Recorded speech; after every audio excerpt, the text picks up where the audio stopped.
આકાશવાણી અમદાવાદ વડોદરા. હવે આપ અરવલ્લી જિલ્લાનું સમાચાર પત્ર સાંભળશો, જેના લેખક છે અંકિત ચૌહાણ. રાજ્ય સરકાર દ્વારા ટેકાના ભાવે મગફળીની ખરીદીની જાહેરાત છે. ત્યારે અરવલ્લી જિલ્લાના ટેકાના ભાવે મગફળીની ખરીદીની શરૂઆત કરવામાં આવી હતી. ચાલુ વર્ષે એક ખેડૂત પાસે 2 હેક્ટરે 200 મણ ખરીદી કરવાની જાહેરાત કરી છે.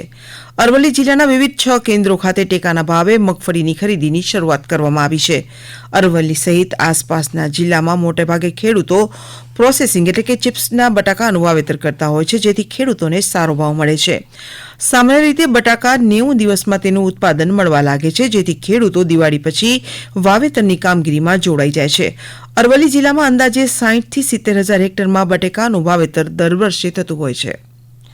અરવલ્લી જિલ્લાની તમામ 7 સરહદો ઉપર સીસીટીવી કેમેરાની ગોઠવણી કરી દેવામાં આવ્યા છે. આ તમામ સરહદો પર લાગેલા સીસીટીવી કેમેરાનું લાઇવ સ્ટ્રીમિંગ સીધું અરવલ્લી એસપીની કચેરીથી કરવામાં આવી રહ્યું છે. ઉલ્લેખનીય છે કે અરવલ્લી જિલ્લો સરહદી વિસ્તાર હોવાથી મોટા પાયે દારૂ અને માદક દ્રવ્યોની હેરાફેરી થતી હોય છે. આ તમામ ચેકપોસ્ટો ઉપર જિલ્લાની પોલીસ તો હાજર હોય જ છે, પરંતુ ક્યારેક ગુનેગારો પોલીસને થાપ આપીને ત્યાંથી ભાગી છૂટતા હોય છે. આ તમામ સમસ્યાઓનું નિવારણ માટે સરહદોને સીસીટીવીથી સજ્જ કરવામાં આવ્યા છે. ડાંગ જિલ્લામાંથી વિશેષ ટ્રેનર દ્વારા હાલ મહિલાઓ બાંબુમાંથી ઘર ઓફિસ માટે સુશોભન માટે અવનવી વેરાયટી બનાવતી નજરે ચડે છે. મેઘરજ તાલુકાના પાદર મવડી ગામની 30 થી વધારે મહિલાઓ આ કામગીરીમાં જોડાઈ છે. આસામી બાંબુમાંથી અવનવી ચીજવસ્તુ બનાવી રહી છે, જેની માંગ વધારે હોય છે. મહિલાઓ જણાવે છે કે સવાર સાંજ ખેતીમાં જોડાતા હોય છે, જોકે બપોરનો સમય મળે ત્યારે આ કામગીરીમાં જોડાઈ જાય છે. અરવલ્લી જિલ્લા વહીવટી તંત્ર દ્વારા જિલ્લાના મીડિયા કર્મીઓ તેમજ સામાજિક સંસ્થાઓ માટે સરકારની એક્સિડન્ટ પોસ્ટ વિભાગની પોલિસી આપવાનો કાર્યક્રમ યોજાયો. આ સાથે જ કેન્દ્ર સરકાર દ્વારા આરોગ્યલક્ષી સૌથી મોટી યોજના આયુષ્ય અંતર્ગત કાર્ડ કઢાવી આપવામાં આવ્યા હતા. અરવલ્લી જિલ્લા પોલીસ તથા સુરક્ષા સેતુ સોસાયટી દ્વારા વોલીબોલ ટુર્નામેન્ટ યોજવામાં આવી.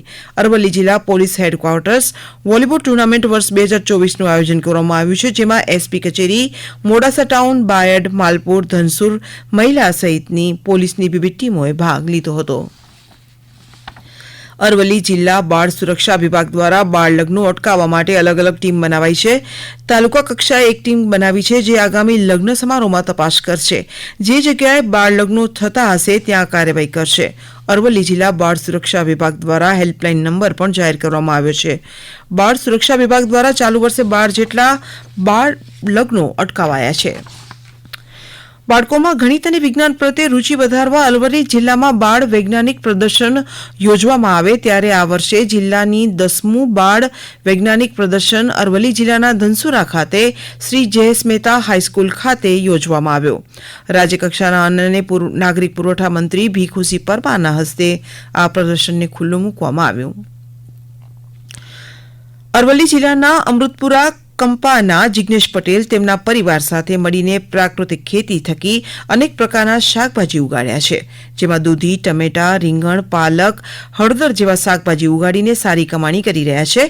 જિગ્નેશભાઈ જણાવે છે કે તેઓ પોતાના જ ખેતરમાં પોતે જ પ્રાકૃતિક ખાતર બનાવે છે અને કેટલાય સમયથી તેઓ પ્રાકૃતિક ખાતરથી તમામ ખેતી કરે છે.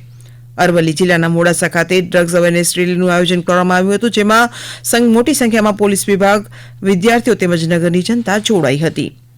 બેટી બચાવો બેટી પઢાઓ યોજના અંતર્ગત મોડાસા ખાતે મહિલા જિલ્લા અને બાળ અધિકારીની કચેરી સંલગ્ન district hub four empowerment of women દ્વારા બાલિકા સરપંચ, ઉપસરપંચ અને તેજસ્વીની દીકરીઓ યોજનાકીય કામગીરીથી માહિતગાર થાય, મહિલા સશક્તિકરણ તેમજ ગ્રામ્ય વિકાસમાં દીકરીઓ ભાગીદાર બને તે હેતુથી માહિતી માર્ગદર્શન આપવા સંવાદ કાર્યક્રમ યોજાયો હતો.